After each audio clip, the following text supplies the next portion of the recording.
What's going on, everybody? It's your boy C-Zar, and we are talking about Zcash today, ZEC USD. It is the 7th day of November today, and here we are at about $667 with 8 hours and 11 minutes left in this day. You guys, the purpose of this video is to give an accurate price prediction, an accurate forecast into the future as far as what the price is going to do. Has this move topped off? And the reality of the matter is, it's completely possible that it has topped off, that this move that's been forming since August is finally done. And before I get any of the trolls on here that are going to say that the same things that they say on any kind of video that I make like this, oh, you're just one of those haters, oh, you just want to see it drop. These guys have been calling for Zcash to drop the whole time. Understand, I called this high, I called this low, I called this high. We didn't call the low, but we did get bullish again right here before we crossed back above this high. Okay, we called this high and we called this low, and we've been bullish ever since. Okay, so we've been bullish on Zcash for quite a bit now. Okay, I have not been, and not at a single one of these highs have we called for that to be the end of this move. Every step of the way calling for higher prices. This, however, is the very first potential area that we've seen where we could top off, this could be the end of this move. And the reason for that is we're in a place that I've identified as, and it's what I like to call the money zone. We're in the money zone. Let's look at the weekly time frame here. Okay, we're not in it now, but we touched it. Okay, from a high to a low. First and foremost, let me just explain, because I use the Fibonacci extensions and retracements as my bread and butter in my analysis. First off, let me explain how absolutely extraordinary a move like this is, and how moves like this don't happen. They just don't happen. Typically, you'll find turbulence here, and then you'll build up here, and you'll find turbulence, whatever, and you'll slowly stair-step your way up, and then maybe you get to this zone, right? You never, not never, but very, very rarely, like less than 5% of moves that happen, especially on a macro level like this, do something like this. But this here, I have both of these lines labeled orange, just like both of these are labeled purple, just like both of these are labeled white, because it's a zone. It's a zone. It's not like a direct line of support or resistance. It's more like a zone that you show significance at most of the time. Not always, but most of the time. This zone is what I call the money zone. It's very, very hard to get to, but if you ever do rip through the freaking roof like this in dramatic, spectacular fashion and make your way up here, you don't typically get past this. This is the point at which, and it's not that you don't get past this. I believe Zcash will see a multi-$1,000 price by the end of the cycle, 2,500, 5,000, 10,000, somewhere in that range. I think we could see a $5,000 to $10,000 price by the end of the cycle, absolutely. But whenever you move up here in a straight line, this is typically the zone that holds you up, where you consolidate before you move up to higher prices. Okay, that's all I'm saying here. And we've finally interacted with something, to me, that merits enough significance to suggest that we are at a topping point. That doesn't mean that we're stopping here. Again, this zone, it's a zone, $712 to $927. It's not as common to stop at directly either of these lines as it is to stop somewhere in between. The high that we have so far is at 744. It's a little bit above 712, but I would think that we'd go a little bit higher. We'll see. We are interacting with our prior cycle high, not the last cycle, but 2 cycles ago. We're interacting with this area here, so definitely a strong area of significance to find resistance at. If we're looking at this from a high to low, from the last cycle high to the bear market low here, we are also just shy of hitting this 1272, taking away this fib with the golden with the money zone, with the money zone, taking the fib away with that. We put on the last cycle high to the low here. Typically, and when I say typically, I mean 90% of the time or more, when you see this kind of interaction where you break above the 886, where you're this close to the 1272, you don't stop until you hit the 1272. Okay. There is a scenario where this move pushes on to 1400, but again, if we were to do that, we're really shattering the idea of this money zone. And don't get me wrong, this fib here is more significant than this fib is here, but this is still a very significant fib. I have a hard time, all I'm trying to say is I have a hard time accepting that we can see prices above 927. So with that in mind, just looking at this fib, I have a hard time accepting that we go to $1,400. But it's possible. It is something to consider. Most likely what we do is we get tied up here at $877 at the 1272 extension, our first extension level from our prior cycle high to cycle low, which ties up very well with our 2 cycles ago high as well, right? Very significant areas of resistance right here. Okay, and on top of that, it's within the confines of that, what I've coined as the money zone on the Fibonacci extensions, right? If we look at this there's going to be two ways of which we top off, right? If this is the top, that's fine, but there's still going to be two ways of which we top, okay? One way one, okay?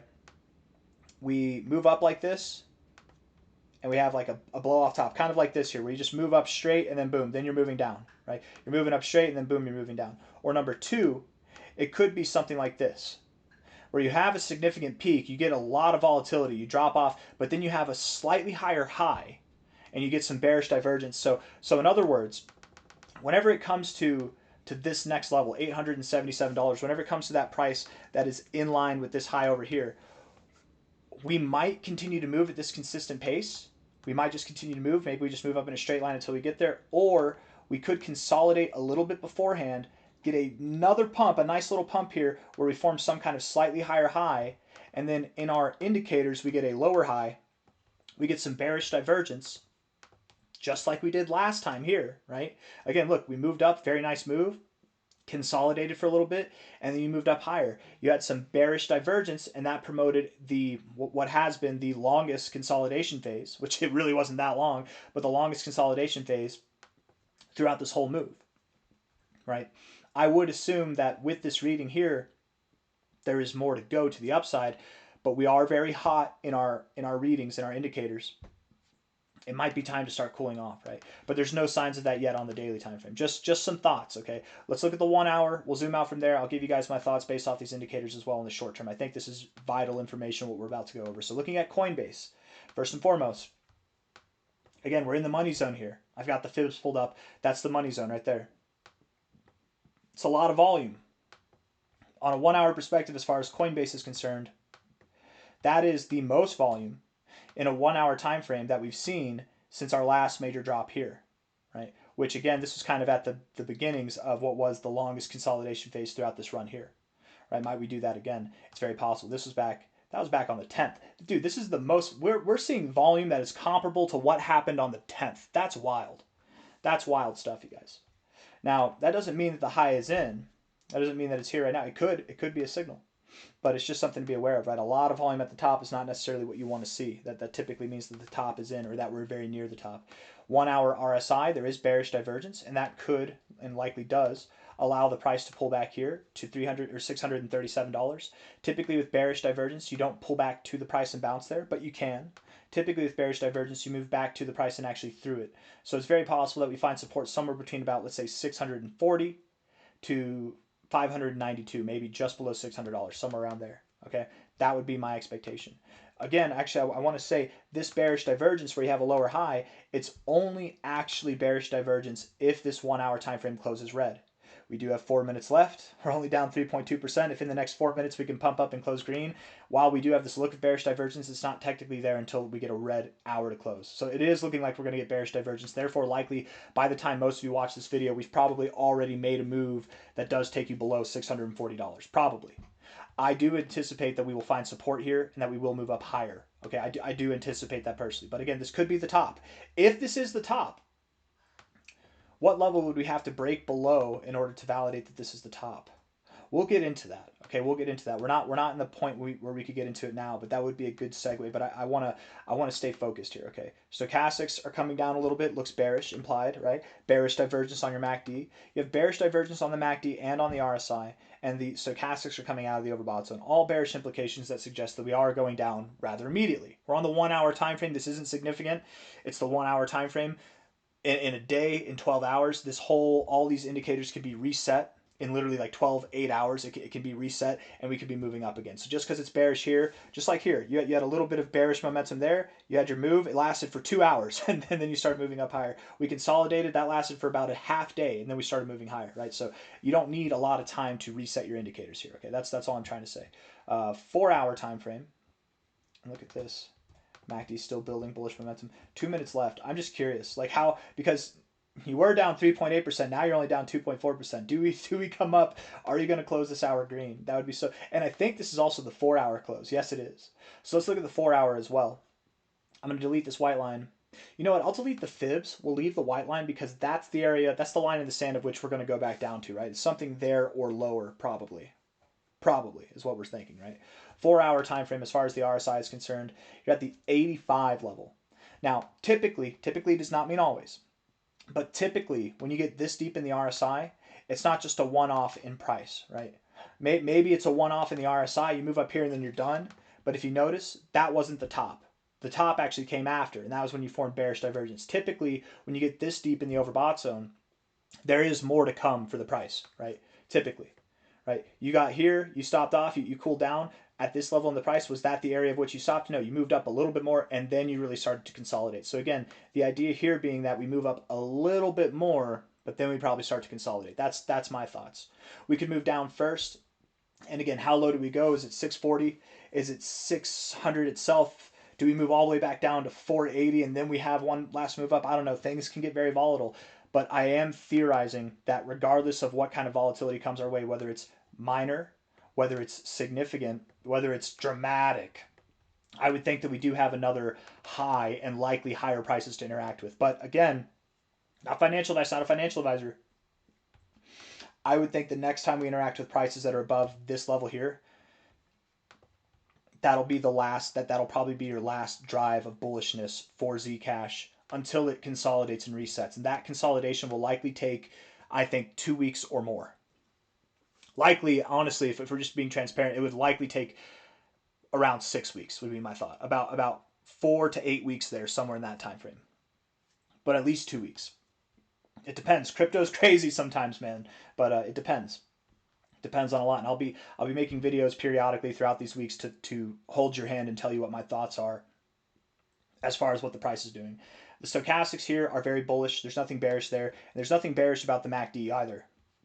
All of these indicators are very bullish, right? So all of this tells me that exactly what I'm saying I think will be true, will prevail, is that we do have higher to go still. We likely are not done here. Even though this 4-hour candle looks bearish, even though we got a lot of volume, even though I'm sure every expert in crypto, quote unquote, is calling for this to be the high right now, confidently so, I'm assuming that today, Friday the 7th, and maybe tomorrow the 8th, somewhere between today and tomorrow, we will find the actual high. And it should be, I think, above 800 but below 930. That's my thoughts, okay? Daily time frame, looking here, the daily RSI is immaculate. It's absolutely, it's crazy. I mean, imagine you didn't think that you'd get up to this level in the RSI, and here you are above that level now. You moved back above. This is truly the most bullish daily RSI that we've got in the space right now. It's crazy. It's spectacular. This is phenomenal. I love seeing it. Stochastics are good. MACD is good. And again, what these all imply is that regardless of if we are at a significant point to consolidate or not, we likely have more to go. We likely have more to go. We can go through a consolidation phase. We can reset all these indicators. But typically when you get this deep in the RSI, you don't stop there. You might consolidate for a little bit, but you'll continue to rally, right? It's not like a one-off kind of thing. I wonder if we have an example of that going back in time here. Let's just see. Is this a good example here? I mean, you're above the 80, but I want to see something that's like above the 90. Do we have anything that's above 90? Not really. 85.